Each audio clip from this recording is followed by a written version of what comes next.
Man attacked while asleep at Bagwalk home.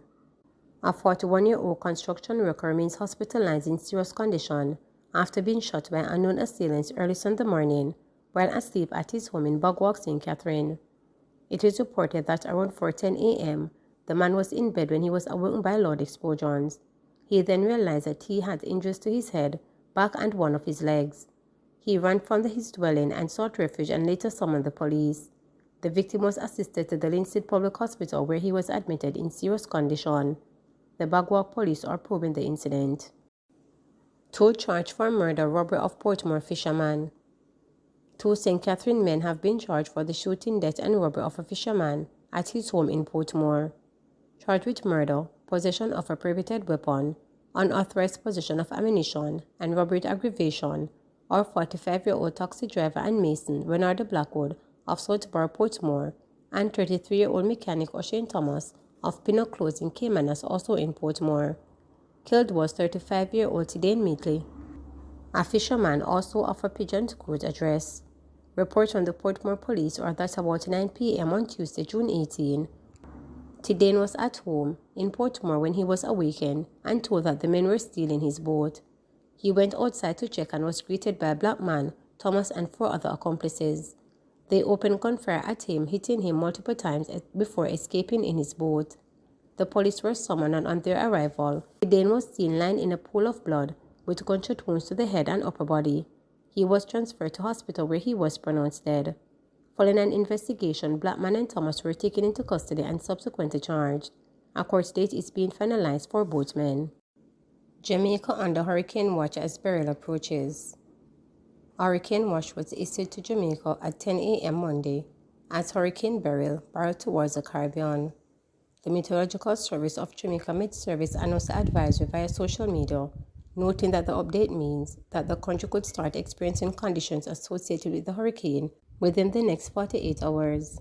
Hurricane Beryl has now entered the Eastern Caribbean and Jamaica is at threat of impact on Wednesday this week, the Met Service stated. Earlier on Monday, Hurricane Beryl strengthened into an extremely dangerous Category 4 storm as it made its way towards St. Vincent and the Grenadines and Grenada, the Miami-based National Hurricane Center (NHC) stated.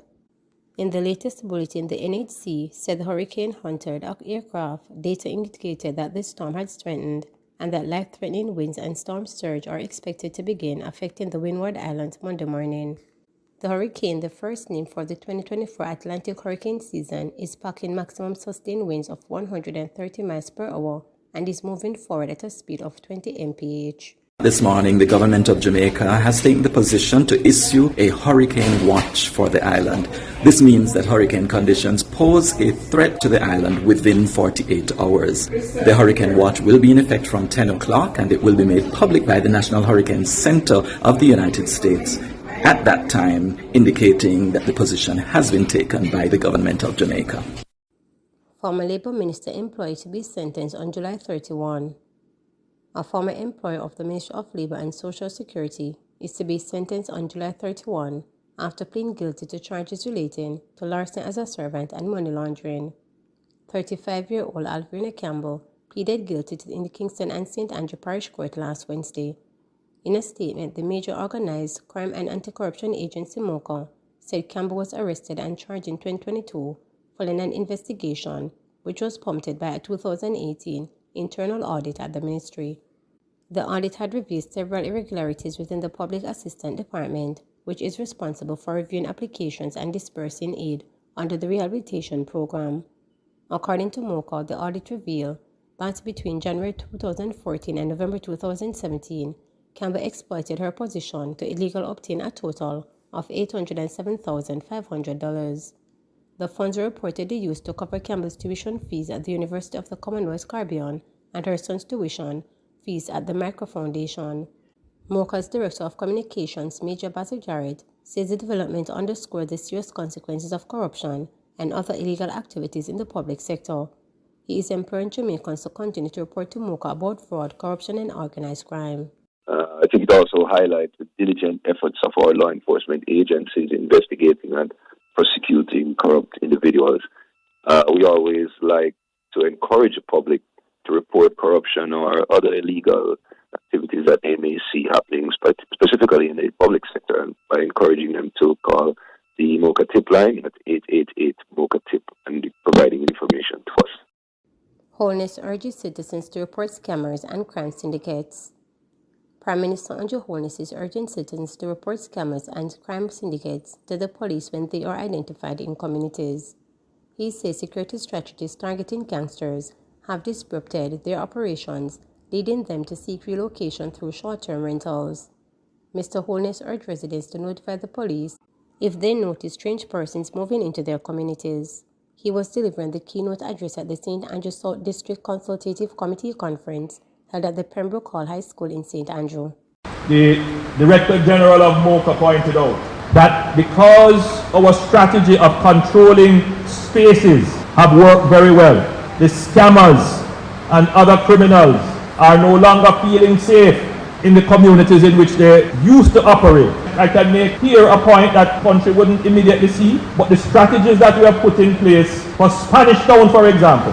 But what is happening is that several of the gangs and the scammers are now trying to come into communities like Pembroke Hall. They are trying to take on short-term rentals through Airbnb. And you might wake up one morning and you see some strange people doing all kinds of strange things beside you. And you're wondering, where did these people come from? If you don't want your community to be taken over, just quietly, don't make them see you. Call the police.